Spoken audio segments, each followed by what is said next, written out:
नमस्कार everyone, GEO and GIS channel पे आपका स्वागत है। Today I will discuss about energy interaction with the atmosphere, second stages of remote sensing process. Remote sensing क्या है and इसका जो प्रोसेस है वो कैसा होता है, वो हमने हमारा जो लास्ट वीडियो है उसमें डिस्कस किए थे। उस प्रोसेस में हम डिस्कस किए थे कि कैसे step by step remote sensing process होता है। उसमें जो पहला इंग्रेडिएंट्स है इलेक्ट्रोमैग्नेटिक रेडिएशंस या सोर्सेस ऑफ एनर्जी, वो भी हम डिस्कस कर चुके हैं। अब हम डिस्कस करेंगे एनर्जी जनरेट होने के बाद हमारे धरती तक आने के लिए पहला जो स्टेप कवर करता है वो है energy interaction with the atmosphere. मतलब हमारे धरती के ऊपर जो एटमॉस्फेयर का लेयर है उसमें से वो टकराता है और बहुत सारे मैकेनिज्म करता है, वही है energy interaction with the atmosphere का स्टेजेस। तो यहाँ पे हम जो मैकेनिज्म है वो क्या क्या मैकेनिज्म जानेंगे। एब्जॉर्प्शन, स्कैटरिंग, रिफ्लेक्शन, इस तरह का कुछ जो मैकेनिज्म है वो हम जानेंगे। एंड एटमॉस्फेरिक विंडो जो है वो क्या है वो भी आज हम जानेंगे। तो नेक्स्ट है जो कॉन्सेप्ट है energy interaction with the atmosphere, ये क्या है। Once CMR is generated, first it is propagated through the vacuum almost or at the speed of light in a vacuum, and then through the Earth's atmosphere. The atmosphere may affect its wavelength, its intensity and spectral distribution. These effects are caused by the two main mechanisms, scattering and absorption. मतलब electromagnetic radiation जो है वो सन से generate होता है, वो एक energy है। जनरेट होने के बाद वो यूनिवर्स में डिस्ट्रीब्यूट हो जाता है। यूनिवर्स में वो घूमता है एक स्पीड में, वो स्पीड है लाइट का जो स्पीड है वही है 3 × 10⁸ मीटर पर सेकेंड। मतलब पर सेकेंड में 3 × 10⁸ मीटर वो स्पीड से यहाँ वहाँ घूमते हैं यूनिवर्स में। घूमने के टाइम वो हमारे अर्थ पे भी आते हैं। तो अर्थ सरफेस पे आने के पहले हमारा अर्थ के ऊपर जो एक एटमॉस्फेयर है उसमें बहुत सारा लेयर्स है, उसको कब जो है उस कवर को, वो जो लेयर है उसको टच करना पड़ता है। उसको पहले उसको टच करना पड़ता है, उसको टकराना पड़ता है, उसके बाद वो धरती तक आ सकते हैं। तो जो एटमॉस्फेयर में वो आते हैं, आने के बाद बहुत सारे मैकेनिज्म करते हैं, लाइक स्कैटरिंग करते हैं, एब्जॉर्प्शन करते हैं। लेकिन ये जो वो एटमॉस्फेयर से टकराएगा और क्या क्या करेगा ये डिपेंड करता है वो जो रेडिएशन आ रहा था इलेक्ट्रोमैग्नेटिक रेडिएशन, उसका इंटेंसिटी क्या है, वेवलेंथ क्या है एंड स्पेक्ट्रल डिस्ट्रीब्यूशन क्या है। ये तीन चीज़ों के ऊपर डिपेंड करता है ये क्या क्या मैकेनिज्म करेगा। हम यहाँ देखते हैं कि ये है हमारा इलेक्ट्रोमैग्नेटिक रेडिएशन, और ये बहुत सारा जो रेडिएशन जो रेज है ये छोड़ रहा है। इसमें से ये हमारा अर्थ सरफेस है, और अर्थ सरफेस के ऊपर ये है जो ब्लू स्काई कलर का, ये है हमारा एटमॉस्फेयर। तो पहला जो रेडिएशन आ रहा था अर्थ सरफेस के पास, ये पहला जो रेज ये एब्जॉर्प्शन कर दिया। नेक्स्ट जो है ये इसमें से स्कैटरिंग हो रहा है, ऐसे दिखते हैं स्कैटरिंग, ये भी स्कैटरिंग है। ये हमारा क्लाउड है, क्लाउड से टकरा कर ये स्कैटरिंग कर रहा है। कुछ रेस है जो स्कैटरिंग भी नहीं होता है, एब्जॉर्प्शन भी नहीं होता, वो एटमॉस्फेयर से लेकर धरती तक आ जाता है। इसको ट्रांसमिशन कहते हैं, ट्रांसमिट होके आ जाता है और यहाँ आके एब्जॉर्प्शन करता है, स्कैटरिंग करता है। फिर से स्कैटरिंग के बाद वो जो रेज है जो स्कैटरिंग के बाद फिर से एटमॉस्फेयर में फैल जाते हैं, वो रेज फिर से एब्जॉर्ब होता है, फिर से स्कैटरिंग होता है, यहाँ पे इमिशंस भी होता है। और कुछ रेस है जिन्होंने हमारा जो सेंसर है, जो हमारा सैटेलाइट हम लॉन्च किए थे हमारा काम के लिए, उस सेंसर में जाते हैं और हम इस धरती के बहुत सारे डेटा कलेक्ट कर सकते हैं। यही है रिमोट सेंसिंग का एटमॉस्फेयर में जो प्रोसेस होता है, यही है। इस प्रोसेस से स्कैटरिंग, रिफ्लेक्शन, एब्जॉर्प्शन बहुत सारे काम होते हैं, और ये जो काम है ये बहुत इंटरेस्टिंग काम है। इसको आज हम डिटेल से जानेंगे।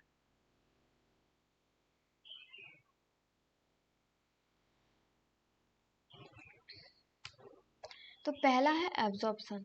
Absorption is the process by which radiant energy is absorbed and converted into other forms of energy. The absorption of the incident radiation energy may take place in the atmosphere and on the terrain. The accumulation effect of the absorption by the various constituents can cause the atmosphere to close down completely in certain regions of the spectrum. मतलब ये जो absorption process क्या है, electromagnetic radiation आ रहा था किसी भी atmosphere के ऊपर, किसी भी चीज़, मतलब एटमॉस्फेयर में बहुत सारे गैसियस पार्टिकल्स रहते हैं, बहुत सारे मॉलिक्यूल्स रहते हैं, बहुत सारे इंग्रेडिएंट्स रहते हैं जिसमें वो टकराता है.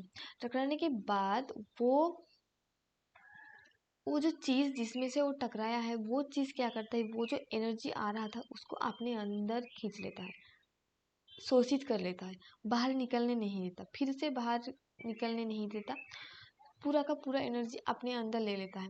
इसको ही एब्जॉर्प्शन कह रहा है. और वो जो अंदर एनर्जी ले लिया है उस एनर्जी को वो एनर्जी का किसी और फॉर्म्स में ट्रांसफ़र करते हैं. हम जानते हैं कि एनर्जी जो है एक कभी ख़त्म नहीं होता या एंड नहीं होता इसका. तो ये किसी एक फॉर्म से और एक फॉर्म्स में ट्रांसफ़र हो जाते हैं और सर्कल में रहता है. तो यही है. हम समझ लेते हैं एक क्लाउड हम ले लेते हैं. क्लाउड एक है हमारा एटमॉस्फेयर में और इलेक्ट्रोमैग्नेटिक रेडिएशन आ रहा था, क्लाउड से टकराया. टकराने के बाद वो जो क्लाउड के अंदर बहुत सारे गैसेस मॉलिक्यूल्स रहते हैं, वाटर ड्रॉपलेट्स रहते हैं, बहुत सारी चीज़ रहते हैं. वो सब कुछ क्या किया, वो जो रेडिएशन आ रहा था उसको अपने अंदर शोषित कर लिया, अपने अंदर ले लिया, बाहर फिर से नहीं निकलने दिया. तो यही है एब्जॉर्प्शन प्रोसेस.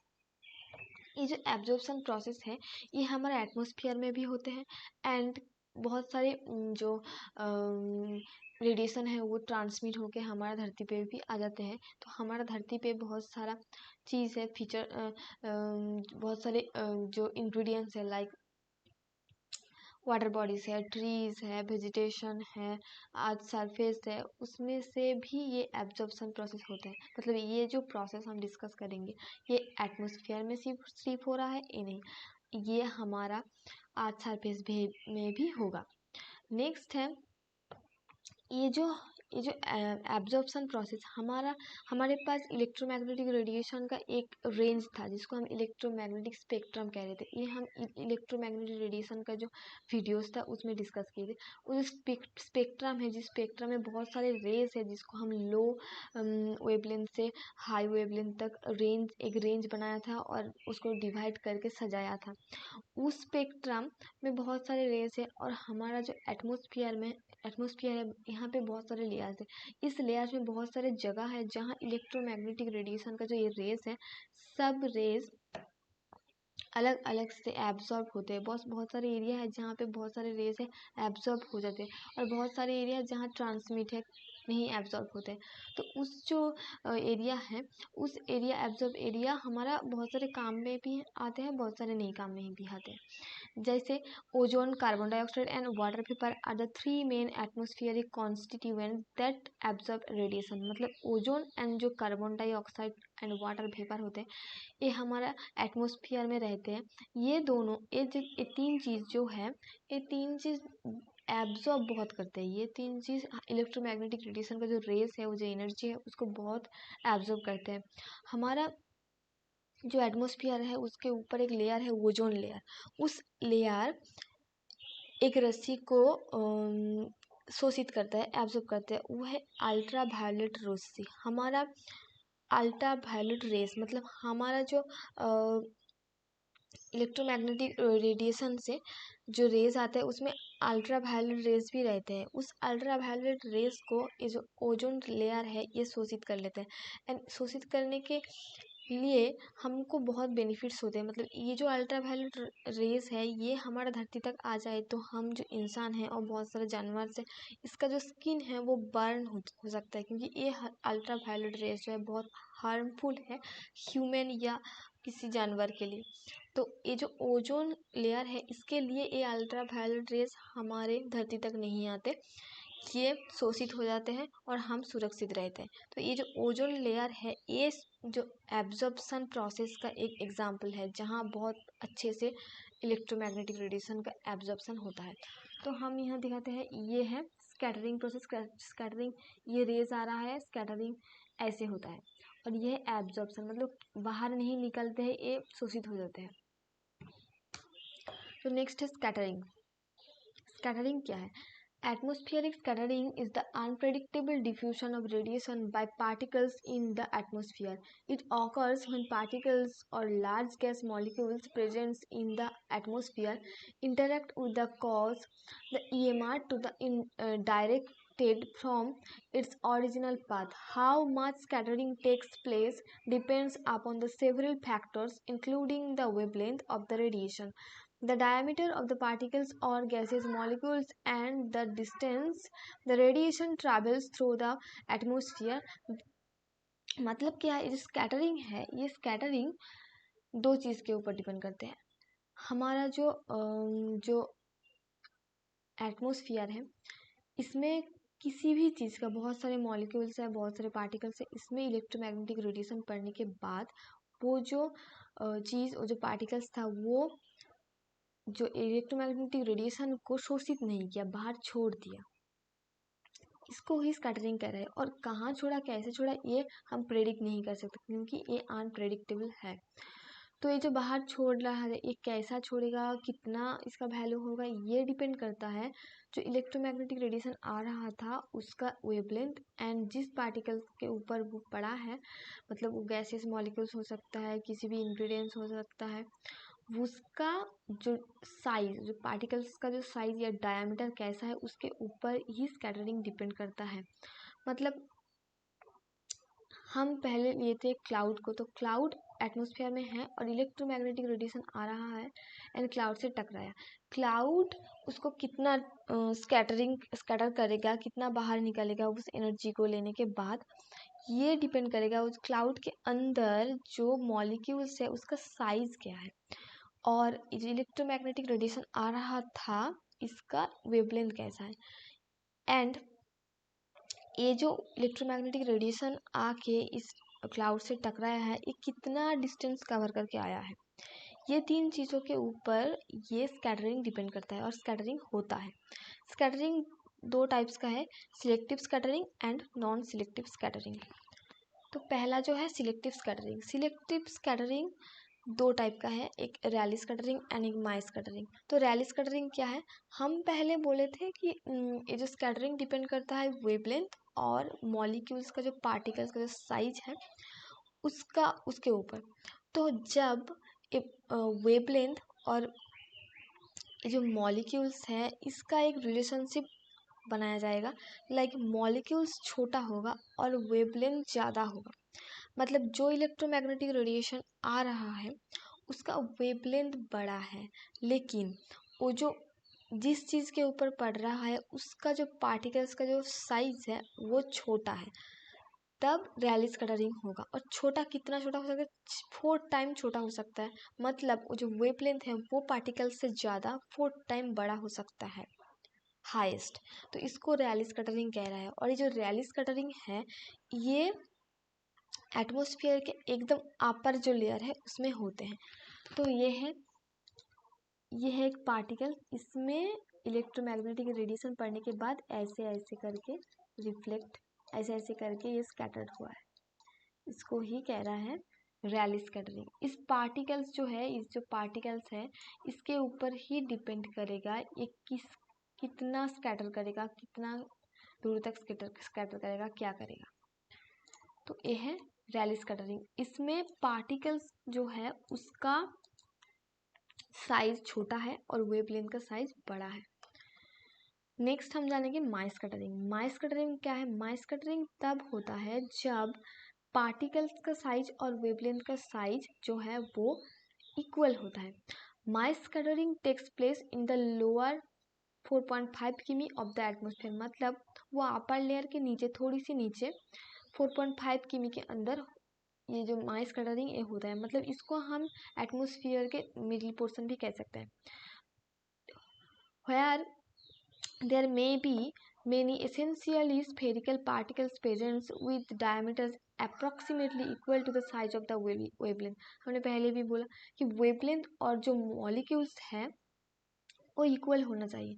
मतलब वो क्लाउड के इलेक्ट्रोमैग्नेटिक रेडिएशन आ रहा था, एक क्लाउड हमने लिए थे, उसके ऊपर इलेक्ट्रोमैग्नेटिक रेडिएशन पड़ने के बाद वो स्कैटर कर रहा है। लेकिन ये स्कैटर डिपेंड करेगा इलेक्ट्रोमैग्नेटिक रेडिएशन का जो वेवलेंथ है वो कैसा है, एंड जो क्लाउड का जो पार्टिकल्स है उसका साइज कैसा है। तो माई स्कैटरिंग में इलेक्ट्रोमैग्नेटिक रेडिएशन का जो वेवलेंथ है ये, और जो ये क्लाउड का जो पार्टिकल्स है उसका साइज इक्वल होता है। और ये जो क्लाउड का जो मॉलिक्यूल्स का जो साइज होता है ये, इसका रेंज क्या है, 0.1 to 10 टाइम्स हो सकता है, और इसका वेवलेंथ भी इससे ही सेम होगा। तो इसको माई स्कैटरिंग कह रहा है। और ये माई स्कैटरिंग होता है वाटर वेपर एंड डस्ट से। मतलब ये वाटर वेपर और डस्ट इस मिडिल एटमोस्फियर का जो मिडिल पोर्शन है उसमें रहता है और माई स्कैटरिंग करता है। ये माई स्कैटरिंग होने का एक प्रोसेस है जहाँ पे वेवलेंथ और जो पार्टिकल्स का जो साइज वो उसको इक्वल होना पड़ेगा। नेक्स्ट हम जानेंगे non selective scattering. Non selective scattering takes place in the lowest portion of the atmosphere where there are particles greater than 10 times the wavelength of the incident energy EMR। मतलब ये non selective scattering है वो atmosphere के एकदम नीचे का portion में होता है जहाँ बड़ा बड़ा पार्टिकल्स रहता है, किसी गैसियस मॉलिक्यूल्स, किसी पार्टिकल्स, किसी डस्ट, जो कुछ भी रहता है उसका जो साइज है वो बड़ा होता है, इसीलिए वो नीचे का पोर्शन में रहता है। यहाँ ही नॉन सिलेक्टिव स्कैटरिंग होता है। और वो जो स्कैटरिंग होता है, इलेक्ट्रोमैग्नेटिक रेडिएशन आ रहा था उसका वेवलेंथ से इस पार्टिकल्स का साइज 10 टाइम्स बड़ा हो सकता है।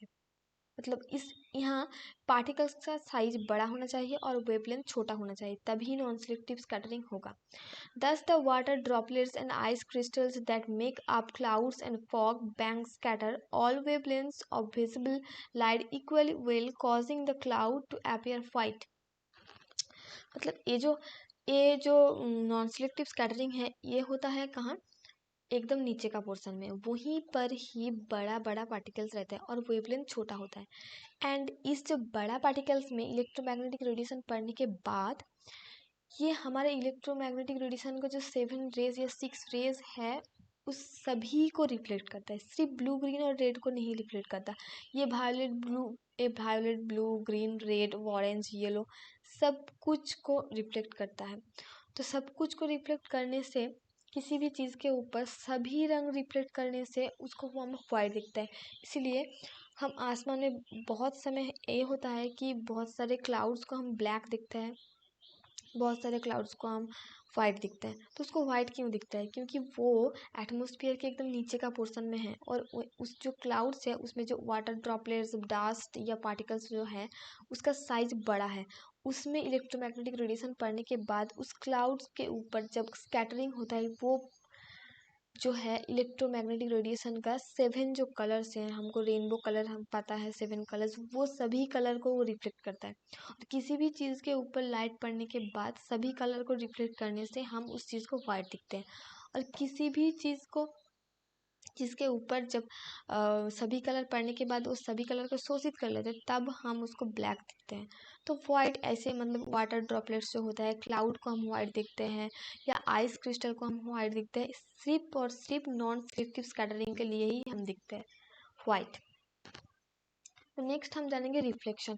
रिफ्लेक्शन क्या है? Reflection is the process whereby radiation bounce off an object like the top of a cloud, a water body और द टेरेस्ट्रियल अर्थ। मतलब ये जो रिफ्लेक्शन प्रोसेस है ये सिर्फ एटमॉस्फेयर में ही हो रहा है ऐसा नहीं है। ये जो किसी जो रेस है जो ट्रांसमिट होके हमारे धरती तक आ जाते हैं, एटमॉस्फेयर से ट्रांसमिट होके धरती तक आ जाते हैं, उसके बाद धरती पे भी ये रिफ्लेक्शन प्रोसेस हो सकते हैं।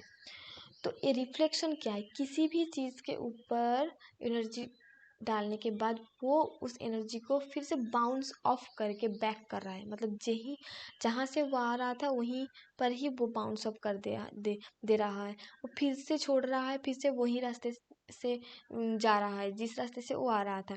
इसको ही रिफ्लेक्शन कह रहा है।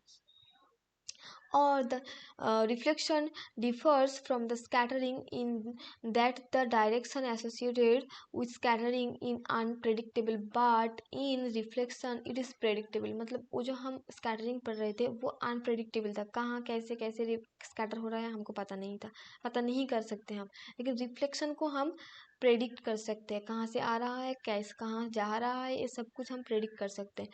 The incident radiation, reflected radiation, and a particle to the surface from which the angles of incident and reflection are measured all lie in the same planes. The angle of incidence and angle of reflection are approximately equal. मतलब ये जो reflection है इसको हम predict कर सकते हैं कैसे, एक कौन से प्लेन के ऊपर, मतलब कौन से सरफेस के ऊपर ये इलेक्ट्रोमैग्नेटिक रेडिएशन पड़ा था और कैसे रिफ्लेक्ट किया था, ये सब कुछ हम प्रेडिक्ट कर सकते हैं। और ये जो इंसिडेंट एनर्जी मतलब इलेक्ट्रोमैग्नेटिक रेडिएशन जो पड़ रहा है किसी भी चीज़ के ऊपर, वो इंसिडेंट एनर्जी है। उस एनर्जी का पड़ना और रिफ्लेक्ट होना ये एक ही प्लेन में होना चाहिए।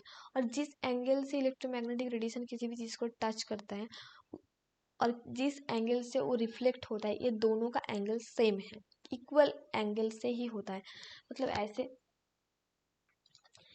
ये एक प्लेन है, ये जो इलेक्ट्रोमैग्नेटिक रेडिएशन ये आ रहा है और ऐसे रिफ्लेक्ट हो रहा है, ऐसे आ रहा है, ऐसे रिफ्लेक्ट हो रहा है। ये जो एंगल है ये दोनों का एंगल सेम है। यही बोल रहा है कि इलेक्ट्रोमैग्नेटिक रेडिएशन को हम प्रेडिक्ट कर सकते हैं, उसका एंगल भी प्रेडिक्ट कर सकते हैं, कहाँ से कहाँ तक जा रहा है ये भी हम प्रेडिक्ट कर सकते हैं। तो ये है हमारा रिफ्लेक्शन प्रोसेस, जिसको बाउंस ऑफ कहता है। और ये सिर्फ क्लाउड में नहीं होता, ये हमारा धरती पे आके water body, vegetation, earth surface बहुत सारे एरियाज में होता है। तो नेक्स्ट है एटमॉस्फेरिक विंडो, ये हमारा लास्ट टॉपिक है। एटमॉस्फेरिक विंडो क्या है? The atmospheric gases absorb electromagnetic energy in different specific regions of the spectrum. They influence where we can look for remote sensing purpose. These areas of the spectrum which are not severely influenced by atmospheric and thus are useful to remote sensor are called atmospheric windows, that is transparent area। मतलब हमारा जो atmosphere है, atmosphere बहुत सारे layers है, बहुत सारे area, बहुत बड़ा एरिया है जहाँ बहुत सारे एरियाज या रीजन है जहाँ हमारा इलेक्ट्रोमैग्नेटिक जो रेडिएशन एब्जॉर्ब हो जाता है, और बहुत सारे एरियाज है जहाँ एब्जॉर्ब नहीं होता, उस एरिया को ट्रांसमिट एरिया कहते हैं। हम जानते हैं जो ओजोन जो लेयर है उसमें हमारा जो इलेक्ट्रोमैग्नेटिक रेडिएशन है, बहुत सारा रेडिएशन उसमें एब्जॉर्ब होता है, और बहुत सारे लेयर्स हैं जहाँ पे जो रेडिएशन है वो एब्जॉर्ब नहीं होता। जहाँ एब्जॉर्ब नहीं होता उसको हम ट्रांसमिट एरिया कहते हैं। मतलब हम जब घर के अंदर से दिखते हैं, विंडो, हमारे जो घर में विंडो है उसको हम खोल देते हैं तो घर के अंदर से बाहर हम देख सकते हैं, लेकिन जब विंडो हम बंद कर देते हैं तब घर के अंदर से बाहर नहीं देख सकते। तो ये भी विंडो एरिया है। मतलब हम इस एरिया से इलेक्ट्रोमैग्नेटिक रेडिएशन पास कर सकते हैं, और ये हमारा रिमोट सेंसिंग के लिए बहुत इम्पोर्टेंस है।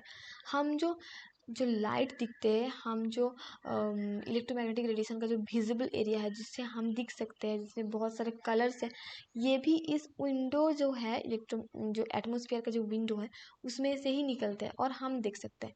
यहाँ पे है, यहाँ पे जो है एक कम्प्लीटली एपिक्यू एरिया है, मतलब इसमें ओजोन गैस, ओजोन जो लेयर है ये हो सकता है। ये जो ब्लू एरिया है,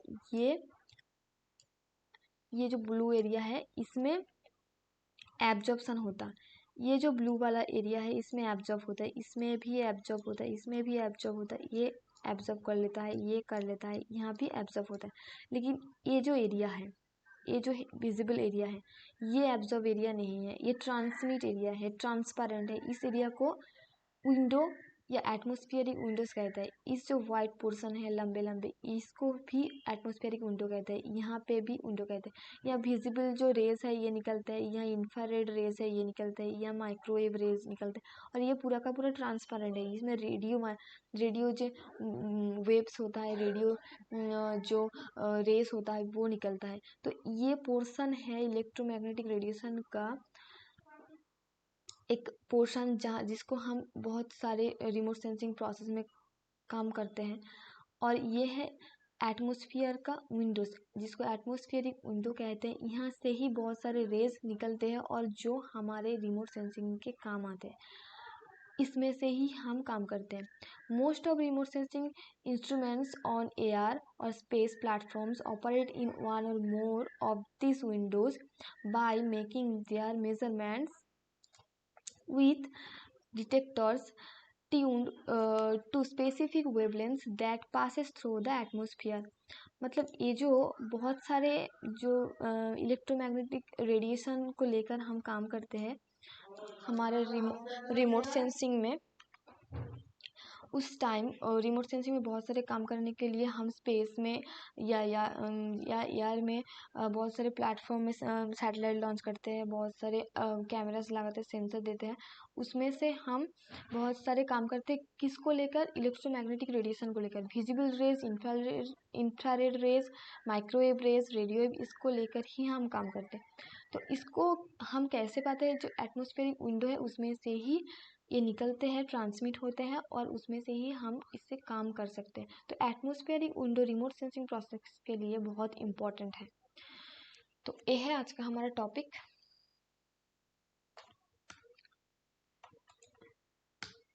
प्लीज़ लाइक एंड सब्सक्राइब करना, अच्छा लगे तो लाइक भी करना एंड कमेंट भी करना, एंड प्लीज़ बेल आइकन दबाना हमारे चैनल के लिए। प्लीज़ सपोर्ट करना। Thank you.